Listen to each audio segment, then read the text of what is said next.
থলুৱা কৃষকৰ বাবে বজাৰ নাই অসমত উৎপাদিত ফসল ৰাখিবলৈ নাই কোল্ড ষ্টৰেজো পৰিণতি এয়া উচিত মূল্য নাপায় কোল্ড ষ্টৰেজৰ অভাৱত পেলাই দিবলগীয়া হৈছে এইসমূহ বিলাহী যি বিলাহী 40 টকা প্ৰতি কেজিত বিক্ৰী হয় গুৱাহাটীত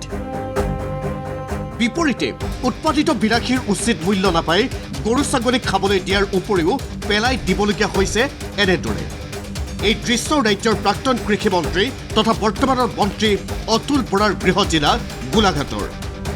জিলাখনৰ মেৰাপানী আৰু বৃহত্তৰ দৈগুং অঞ্চলত কৃষকৰ হাহাকাৰ এফালে বজাৰত সামগ্ৰীৰ জুই চাই দাম আনফালে ৰাজ্যৰ কৃষকৰ উৎপাদিত সামগ্ৰীৰ বাবে নাই বজাৰ উচিত মূল্য নোপোৱাৰ বাবে গোলাঘাটৰ বৃহত্তৰ দৈগুং মেৰাপানী অঞ্চলৰ হাজাৰ হাজাৰ কৃষকে এনেদৰে পেলাই দিছে কষ্টোপাৰ্জিত ফসল খেতি কৰি আমি এটা মূৰে কপালে হাত দিবলগীয়া হৈছে বহু টকা খৰচ কৰিলোঁ কিন্তু আজি বিলাহীৰ দাম চক সেই দামত আজি 1 টকা 2 টকা বিলাহী নিবলৈ মানে বেপাৰীও নহা হৈ থাকিলে যেনেধৰণে পইচা পাম বুলি ভাবিছিলোঁ তেনেধৰণে আমি পাবলৈ সক্ষম নহ'লোঁ এতিয়া যিখিনি বিলাহী আমি বিকিব পাৰিলোহেঁতেন তেতিয়া আমি বহুত উপকৃত হ'লহেঁতেন দয়াঙৰ প্ৰতি ঘৰ মানুহে বিলাহী খেতি এবিঘা পৰা 5 বিঘা 3 পুৰালৈকে খেতি কৰিছে কিন্তু তেওঁলোকে বিলাহী খেতিৰ বিনিময়ত আজি তেওঁলোকৰ এখন বজাৰ নাই তেওঁলোকৰ সেই বিলাহী সংৰক্ষণ কৰিবৰ কাৰণে কোনো কোল্ড ষ্ট'ৰ এটা নাই আৰু চৰকাৰে তাৰ কোনো ব্যৱস্থা কৰি দিয়া নাই বজাৰৰ অভাৱৰ কাৰণে আজি আমি বিলাহী কুইণ্টেলে আমি পেলাই দিবলগীয়া হৈছে আৰু তাৰ যদি আমি মূল্যই নাপাওঁ তেতিয়াহ'লে আমাৰ এজন কৃষক কেনেকৈ জীয়াই থাকিব কৃষকসকলৰ উৎপাদিত ফসলৰ ন্যায্য মূল্য নিশ্চিতকৰণ উপযুক্ত বজাৰ ব্যৱস্থা আৰু কৃষকক ক্ষতিপূৰণৰ দাবী তুলি দল সংগঠনৰ সৈতে গোলাঘাট জিলা কৃষি বিষয়াৰ কাৰ্যালয়ত উপস্থিত হয় কৃষকসকল সমস্যা সমাধানৰ আশাৰে জিলা কৃষি বিষয়াৰ হাতত প্ৰদান কৰে স্মাৰকপত্ৰ এগ্ৰিকালচাৰ যিটো অফিচ কৃষি মহকুমাৰ কাৰ্যালয় সেইটো 10 বছৰ ধৰি বন্ধ হৈ আছে তাৰপিছত আমাৰ ক'বলৈ লাজ লাগে যে গোলাঘাটৰ মাটিত জন্ম হোৱা গোলাঘাটৰ এগৰাকী বিধায়ক অতুল বৰা ডাঙৰীয়া 2টা টাৰ্মৰ কৃষিমন্ত্ৰী হ'ল দয়াঙৰ মানুহৰ ভোট লৈ অজন্তা নেওগ ডাঙৰীয়ানী ধনৰ ভঁৰালৰ মালিক বিত্তমন্ত্ৰী হ'ল তাৰপিছত এতিয়া তেওঁলোকৰ কাণহাৰ নাই আৰু যিটো কোল্ড ষ্টৰেজ আছিলে এতিয়া সাপ গাহৰিৰ এটা গঁৰালত পৰিণত হ'ল ফৰকাটিঙত থকা কোল্ড ষ্টৰেজটো যাৰ কাৰণে আজি সংকটৰ সময়ত আমাৰ ওচৰত কোল্ড ষ্টৰেজ নাই দ্বিতীয়তে আমি কৈছিলোঁ যে আমাৰ ফসলখিনি পাঞ্জাবৰ কৃষকৰ পৰা যেনেকৈ কিনি লয় আমাৰ যেনেকৈ ধান কিনি লয় তেনেকৈ আপোনালোকে কিনি লওক কিনি চুবুৰীয়া ৰাজ্যলৈ প্ৰেৰণ কৰক তেওঁলোকে কিন্তু সেয়াও কৰিবলৈ অপাৰক কৈছে আমাৰ হাতত ৰেফ্ৰিজাৰেটৰ গাড়ীৰ ব্যৱস্থা নাই ইয়াৰ পাছতে জিলা কৃষি বিষয়াগৰাকীয়ে উদঙাই দিলে ৰাজ্যৰ কৃষি বিভাগৰ প্ৰকৃত স্বৰূপ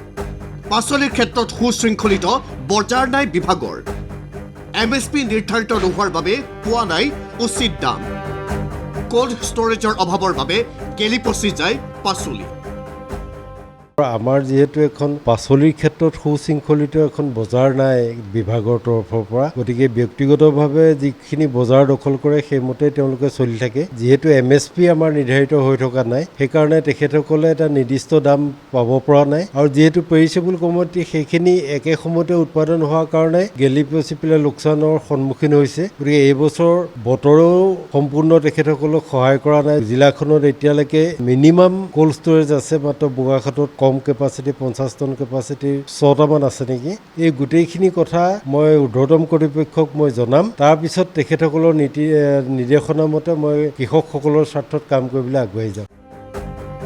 ৰাজ্যৰ জনতাক সময় স্বাৱলম্বী হোৱাৰ বচন আওৰাই বহুতে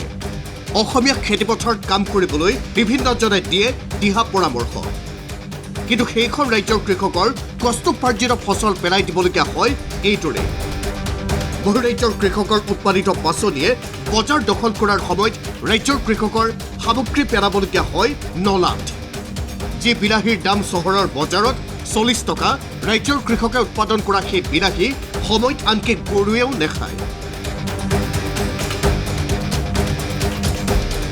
ভিডিঅ' জাৰ্নেলিষ্ট জয়ন্ত ফুকনৰ সৈতে গোলাঘাটৰ পৰা হাৰংগ তামুলীৰ ৰিপৰ্ট ND24